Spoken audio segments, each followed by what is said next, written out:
نکاح کے وقت اگر لڑکا اور لڑکی اللہ کو گواہ بنا کے نکاح کر لیتے ہیں تو اللہ سے بڑا کون سا گواہ ہے؟ ان کا تو نکاح لازمی طور پر ہونا چاہیے اور وہ میاں بیوی بن جانے چاہیے، لیکن حقیقت میں ایسا نہیں ہے۔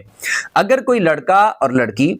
اللہ کو گواہ بنا کے تنہائی میں نکاح کر لیتے ہیں، مثال کے طور پر لڑکا اور لڑکی دونوں سیم جگہ پر موجود ہیں اور وہ بولتے ہیں کہ ہم اللہ کو گواہ بنا کے ایک دوسرے سے نکاح کرتے ہیں یا ایجاب و قبول کر لیتے ہیں، یا بالفرض میسج پہ یا کال پہ اگر وہ اس طرح کرتے ہیں کہ اللہ کو گواہ بنا کے میں تمہیں اپنی بیوی تسلیم کرتا ہوں یا پھر میں تم سے نکاح کرتا ہوں، یا عورت بولے میں اپنے آپ کو تمہارے نکاح میں دیتی ہوں، یعنی کہ ایجاب و قبول کر لیتے ہیں اور گواہ ان کے پاس موجود نہیں ہے۔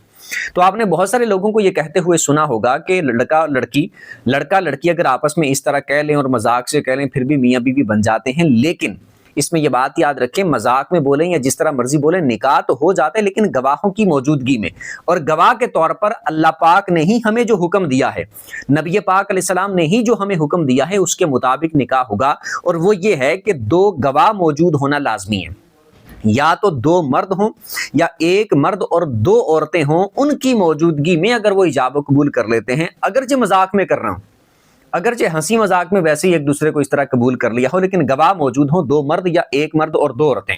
تو نکاح ہو جائے گا۔ لیکن اگر سیریس میں بھی کر رہے ہوں، مذاق میں بھی کر رہے ہوں، لیکن